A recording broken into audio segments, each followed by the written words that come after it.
Hello, and welcome to another art video. And it's Monday, it's sunny outside, but there's one way to get over a Monday, especially a sunny one that's pulling you outside to the garden, and that is to do some art. And I like to do my art indoors, so it's all good.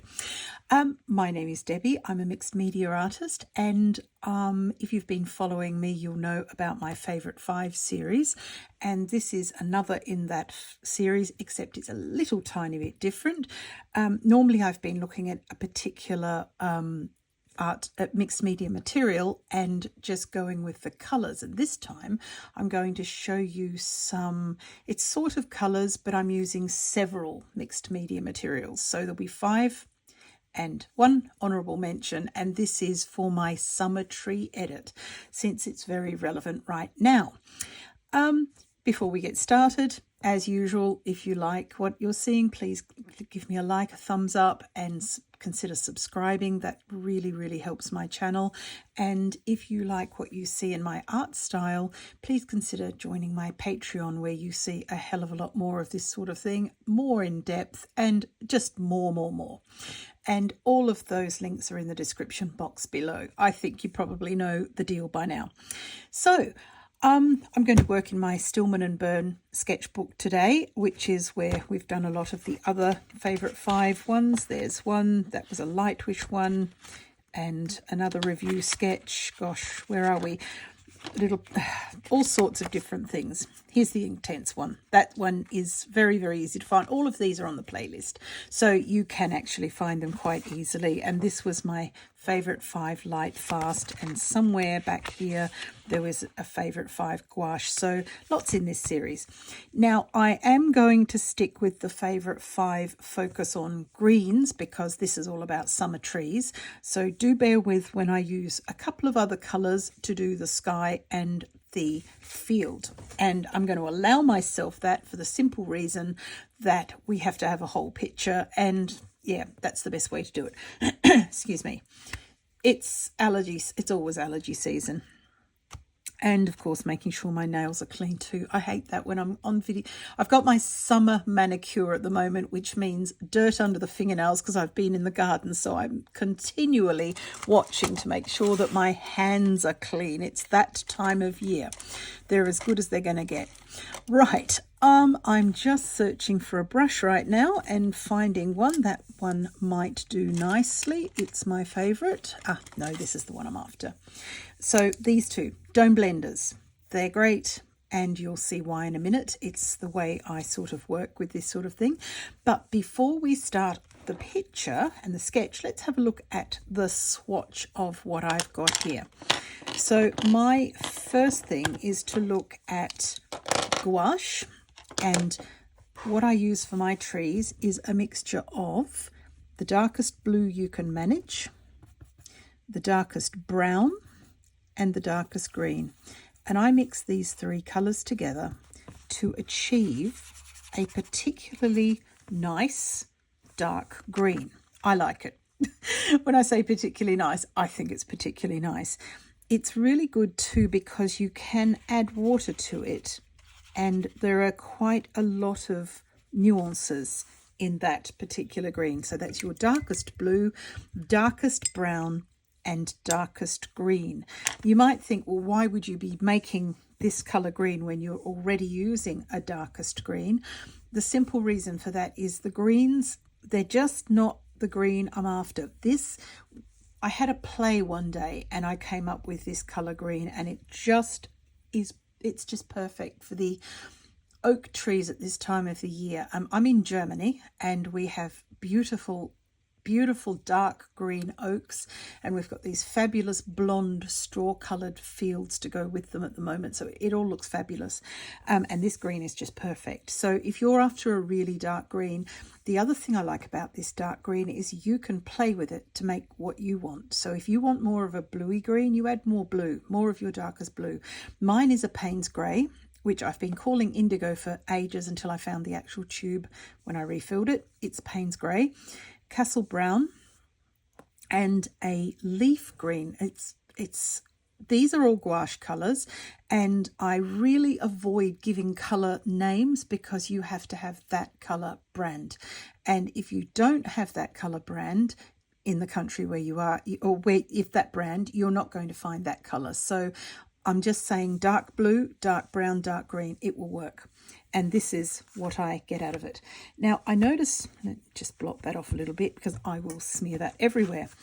I also notice that there's a couple of videos at the moment. They come up from time to time saying, you know, the top mistakes you're making with gouache. Please, please, please relax about this. You can't really make mistakes with it. Yes, okay, you can mix it to the point where it gets ridiculously muddy. Most of my pictures are what a gouache artist might call muddy. I like that and I do it on purpose. Then they say that you're adding too much water to your gouache. You can't add too much. Well, I mean, again, you can. I'm not talking about here hosing it down with a fire hose. I'm just saying you can either get solid effects with gouache or you can get quite light effects with gouache, like watercolour, because really it is a cousin of watercolour. So please do not look at these videos and think, oh my goodness, I'm doing it all wrong. And I'm no good at this. Please don't listen to these people. It's not necessarily something to panic about. If you're doing it like this is not probably what a gouache artist would do, but it's not wrong. It's a different way of doing it, and you can achieve these watercolory effects that are just a little bit more opaque than normal, here air quotes there, normal watercolor. It's still not wrong. You can still use that and you can achieve beautiful things with washes of color to load layers onto your work and really get some nuanced effects. So yeah, I just needed to get that out there. Rant over. Normal service will be resumed now. My next favorite thing are these three particular colours. This one is a Derwent Lightfast and it's called Forest, and I adore it. It goes perfectly with my green, as you can see. And please feel free to steal this green. It's not just mine. I've made it, but I've made it for you. So please do take it. The next one is a Luminance, Caran d'Ache Luminance in green ochre. And it's just, it doesn't go with the green, but it works. And my last one is a Derwent drawing pencil in yellow ochre, which is a lovely complement to the other two. And I can't do without these. I have about 7 of each one, and they're at various sort of lengths because I use them every day. And I panic if they get down. It's a little bit like some people when the petrol tank falls to a certain level, they think they're out of petrol. I'm one of those. My husband will look at it. It's just the bottom of the tank is barely awash, and he'll tell you, oh no, you can drive to Berlin. We're nowhere near Berlin. You can drive to Berlin with that. I think, yeah, no. I'm the same with my pencils. Once they get below halfway, I need to get a new pencil in case I run out. Right. Lots of rants this morning. My next favourite thing is a sepia brush sign pen pigment, which doesn't make any sense at all. It's a pigment pen. This one's a Pentel one, and I love this because it's a lovely dark brown. And again, like the forest coloured pencil here, that can be several. It can be a greeny grey. It can be a green. It can be whatever you're using it with. This pen can be thin lines or thick lines and a lot of things in between. So if you are considering going outside of your studio to do some artwork, this sort of thing is a fabulous thing to take with you. It's a food nib, which is why it's so versatile. And the more pressure, the thicker the line. My honourable mention is another Caran d'Ache Luminance pencil in raw umber 50%. And I use this to create some trunks and branches in the distance. Right, let us then get on with the sketch. Okay, so grabbing my brush, I'm actually going to use the number 12 Dome Blender. Bit of water, bit of my very dirty white. I never wash my palette and I rarely wash my brush. I'm more likely to wipe it than wash it. Let's give some blue sky in here. And what I love about this brush, as you will have seen in many of my videos, is you can scrub the colour on. And I'm using it really, really quite light. So for any gouache purists, I do apologise if you are offended. I shall, however, continue to offend. A bit of blue there. It's not a big deal. If this is all we've got to worry about, we're doing okay. Right, the next thing, I did wash then because I'm going to swap to this blonde field in the middle here. For that, I want some yellow ochre and a little bit of whatever the hell's under there. I think it's a bit of this dark brown, so that works, and a bit of white. It's a bit darker than I want, but the reason will become apparent. Just sort of scrub that in. Don't know. It's really quite a loose painting, and if you're trying to loosen up your painting, another thing that is fashionable at the moment is loosening up your painting. And let me say, I've been painting now across 2 centuries, would you believe? I was born in 1969, so been around for a bit. If you don't want to loosen up your painting, don't. If you like tight, precise painting, do. I do a mixture of both. I actually have a really loose style when it comes to natural elements in a picture, and when it comes to buildings, I get quite precise about it, which is also fine. Actually, I think I've got a picture here somewhere. This one here, for example. All this here is quite scrubby and loose. This is more precise and pernickety, and I've spent time making sure the lines are straight, because of course there are no straight lines in nature. So any straight lines you introduce, you're introducing them from a man-made perspective. So that's what I do there, and I have a mixture of the two, and that suits. Right, the next thing I would like to do are some of my summer trees. Now, the reason I've left them till the last, because there are points to consider that I haven't necessarily gone into in my other videos. If you've watched my other videos, you'll know these trees. They're fine, but it's a relaxing watch anyway. Some extra information. Number one, I paint trees differently depending on how far away they are. Most artists do. So if they're way away in the distance, I will just paint blobs of green, and then I will find the tree shapes in there. So let me show you again. Bit of dark blue. Sorry about my arm across the camera there. Bit of dark brown, bit of dark green to make the approved green. Go from, yeah, normal people might paint from left to right if they're right-handed. I am right-handed, but for some reason, I never got that memo. Just blend those down. I'll show you what you can do with that in a minute too. And just make shapes. Scrub it out. Scrub the whole lot out of the brush. Get it in there as well. And you can make some other fluffier trees in the background there. These are a bit dark, so let's make those a bit better. So those are the trees that would be quite a far away. And I do tend to go darker towards the bottom, and that has several reasons. One, because there's thickness there, the way we view the trees on that angle. And secondly, it allows me then to put in some really lovely trunks, which is what my honourable mention pencil is going to be used for. I also like to put in a little bit of foreground interest, and it gets rid of what was on the brush. Make it fluffy if you want to, just to get some colour down. As you can see how quick this is, and it's as loose, but you can still see what it is. Right, may we even incorporate this bit. How about we do that? Since I've made those marks, we might as well use them. I just love that fluffiness that this brush can achieve. What I would do then is wash that brush and swap it out for just a plain round brush, which if I had a brain in my head, I would have looked for before I started filming. It's okay. The gods of finding things in pen pots are smiling on me today. This one is a number 3 round. It's just a regular round brush. And why I'm using this one you can't scrub with, and if you try, you'll wreck the tip. I want to make some overhanging branches up the top here. So with this, you're painting all in the one direction, and a little bit more water on the brush just to get those leaves hanging down.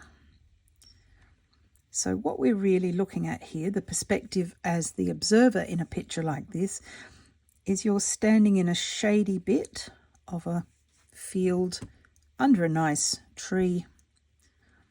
It's sunny and there are some leaves in the canopy hanging down. We just make little clumps with leafy bits off the edge. Where they're a bit thicker, you just make the clump thicker, like so. Maybe some over here. I tend to, whatever I do over one side of a picture, I will do it over the other to make it a little bit more coherent. Okay.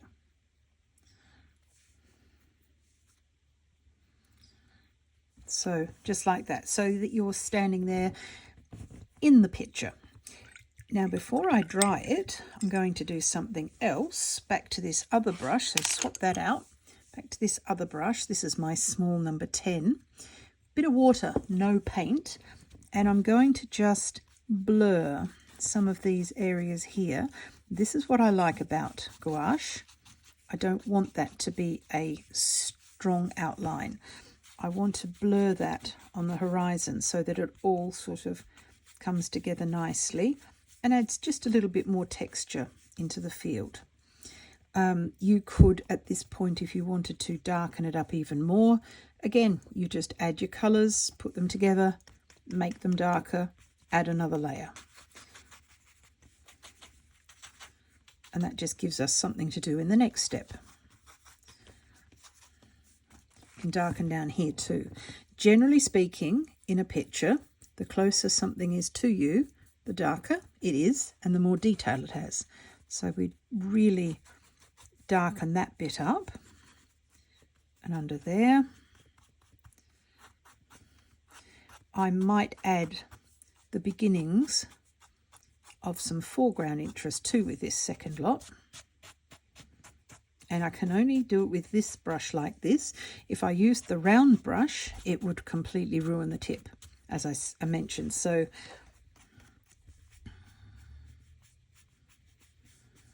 okay, now the next step, very, very, very important, and this is one of the things that a lot of people doing mixed media fail on immediately. Dry that well, really, really well, because this is quite good quality paper. Like I said, this is a Stillman and Burn, and any of the sort of sketchbooks that we've got around at the moment, they're all fairly good quality paper, which means they've got sometimes a high rag content. That will suck up the water that you're using. But water can't stay indefinitely wet thanks to entropy. I promise, no physics lesson today. Thanks to entropy, it will try to disperse into the atmosphere, and that's just evaporation. So what's happening here is the water from these paints has gone into the paper. It's accepted it all. It's made a painting. And if we dry the surface and then feel it and it still feels cool to the touch, that can still mean that there's water in the paper which will come out. And when we're using the coloured pencils on that, some people say, oh, look, it doesn't work for me. I've watched you use this and you put coloured pencils on. I tried doing that and it didn't even make a mark.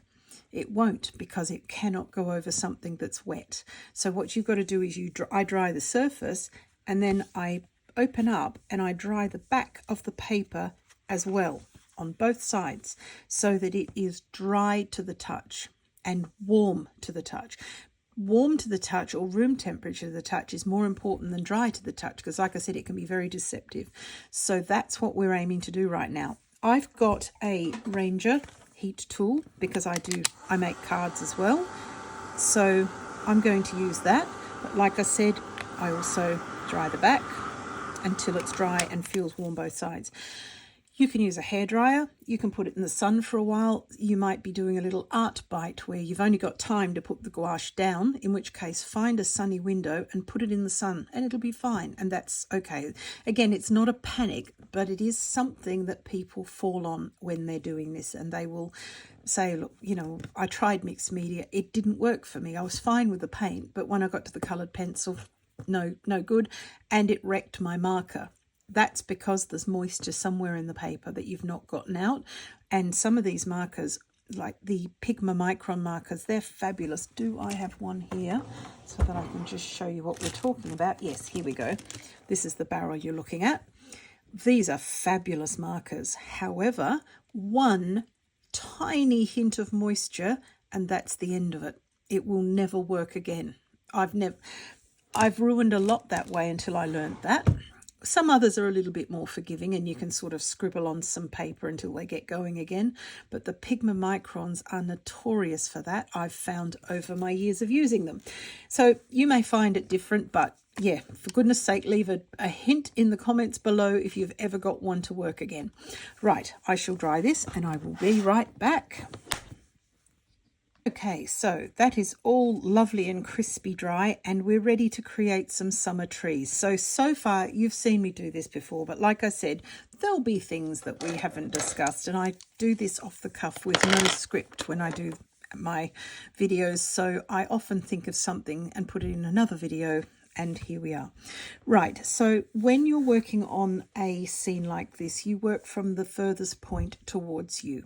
And the furthest point away is usually the sky. So we've done that, that's in.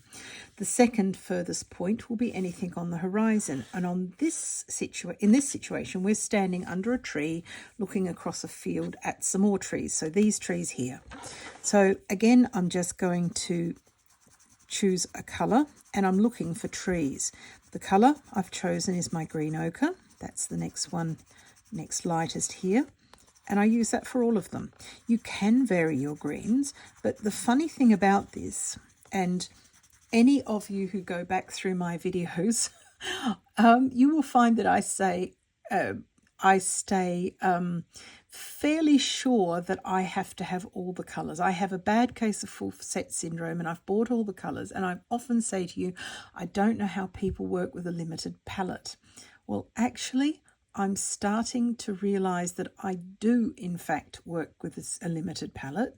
This is my tree palette, so that's quite limited considering I have about 900 coloured pencils, I think, and it's not necessary to have all of them. That is a mental illness, I'm pretty sure, actually, without any word of levity there. It is not right. You don't need that many.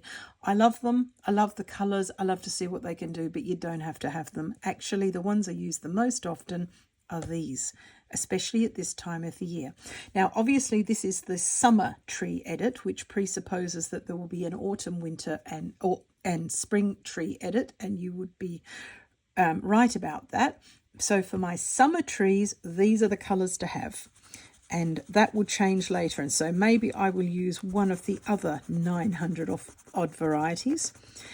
Now you'll notice that I'm using these pencils on their side, like so, and quite long. And I'm doing this to get some nice variation where the trees may be showing a little bit of highlight.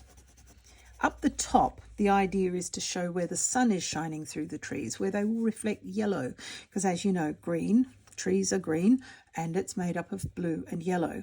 So down the bottom here, we're going to keep it dark, and I've got this other one here for that. But there's several things that can happen here.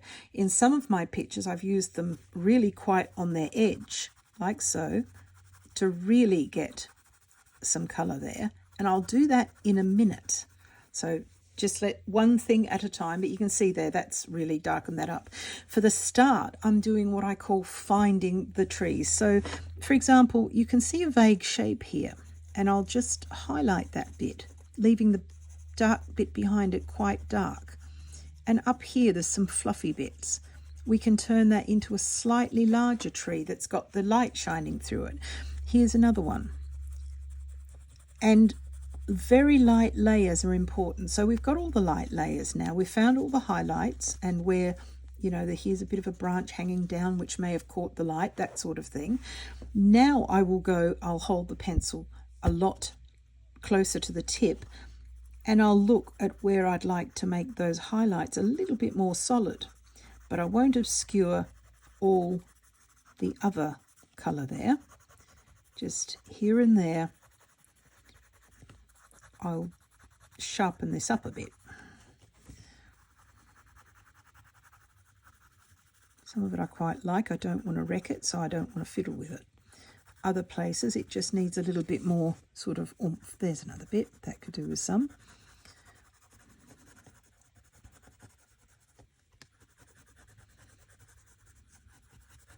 And up there. Right, so we've got a bank of trees there. Now I'm not doing anything to this because it's closest to me, even though it's right on the same plane. That's because all paintings are 2D. You can make them look 3D, but at the end of the day they're flat. So although this here is closest to me, it looks like if it's closest to these trees, but we're not going to touch that at the moment.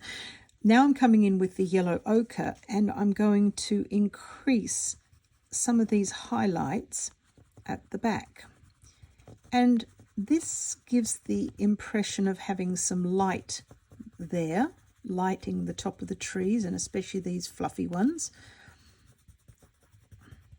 It's very easy to do, and it's easy to get right.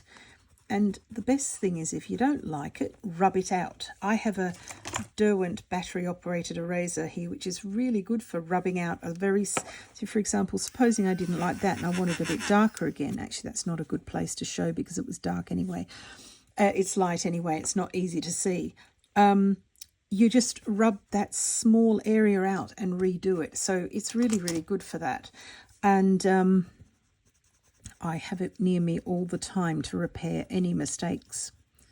Just get some light there. Then again, I used it on the side before. Now I'm coming a bit closer and just putting some where I've sharpened up the highlight before.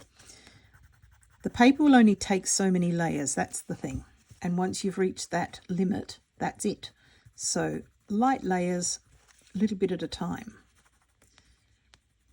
There a little bit too, here, a bit more there. And if you find that you need to, that's where I keep the forest green one. I use this in 2 different ways. Again, have a look over my videos, and I've got a lot more information on Patreon too, as you would expect, because sometimes you can knock it back or create a resist using forest.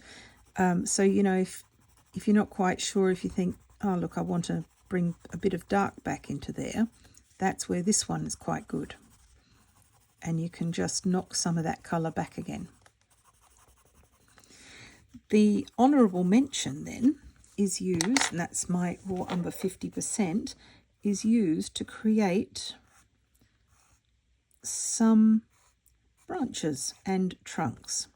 It's a particularly good one because it's not brown and it's not grey.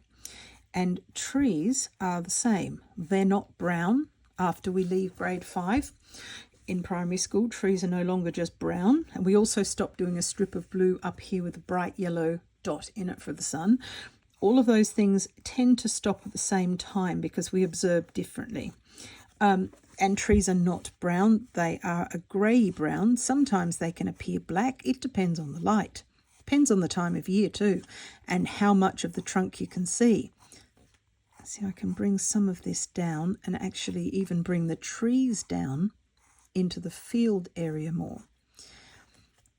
And what I was going to say before, but got a little bit sideswept there, is when you're working like this with just these 3 colours, these 3 here, if you want variation in the colour, sometimes you can achieve it not with another coloured pencil, but with a different pressure. So as you can see here, where I've gone, lift that up a little bit, where I've gone awfully light, you can still see what colour it is, but it looks different when I've put more pressure on. It's much more saturated colour because the pigment payoff in these expensive pencils is thankfully brilliant. It would be a poor lookout for us if it wasn't, considering they can, I think they're about €3 each here in Germany. You won't get one for much less. So it's good. But that way you can get variation in the colour of your work. You could also get variation in these branches by using one of the other pencils. The yellow ochre in the Derwent drawing is a little bit thick for this. It's too fine. This work is too fine, and the barrel here, the core of this pencil is a lot thicker than the Caran d'Ache. So you can just put some in with this other pencil if you wanted to. Where it's very light, you can also use your forest green, and that gives you another variation. So there's quite a lot you can do with limited colours. So despite all my protestations, I'm probably coming around to that way of thinking that you don't need all of them. Right, so that's that. That is how I do distant summer trees. Then I'll have a look and see. I'm not keen. There's something here that's not right. Just going to go over that and knock it back a bit with this colour because it's a little bit harsh, whatever that was. The field, you might just go with your yellow ochre because this is sort of stubbly, the sort of colours that you would get after a field of wheat has been harvested. I could go in here with my honourable mention as well and make use of that by just deepening the colour here and there. Again, for me, it's all about texture. Love the texture. I also love the way using this colour here and here marries the picture together, so it all looks like if it sort of goes together. That's always good. So where we're up to now is this area here. And this area might be grasses, it might be brambles, it might be a mixture of the two. Ours is going to be a mixture of the two. I would start off with the forest pencil, and you'll notice I'm pushing like this. I'm not drawing, I'm pushing it because I want all of my grasses to taper off naturally on the end and look like grass. And I'm using some of the areas that I put in at random with the brush to tell me what might look nice developed into a clump. Sometimes I pull the pencil, but quite often this is more comfortable. Yeah, see some of these where I've got little texture lumps and bumps here, that can be used to turn it into something else.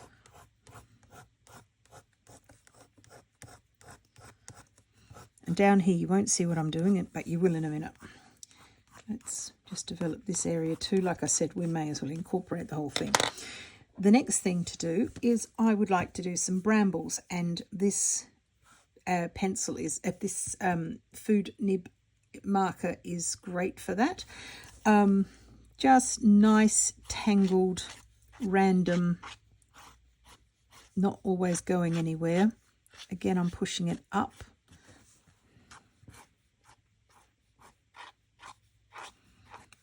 Joyful riot of brambles. That's why we've stopped here under this tree, I suspect, which you can then develop with some other marks to make it look like a tangled thicket. Or you can turn them into some sort of seed head by putting some marks on the end. Again, we're talking late summer here, so things that would have been once bright and quite fresh looking are now getting brown seed heads on them. And these random marks just fill it in beautifully and keep it nice and loose if that's what we're after. And again, I'm protesting. I do see the point of that. I don't want everything looking too controlled.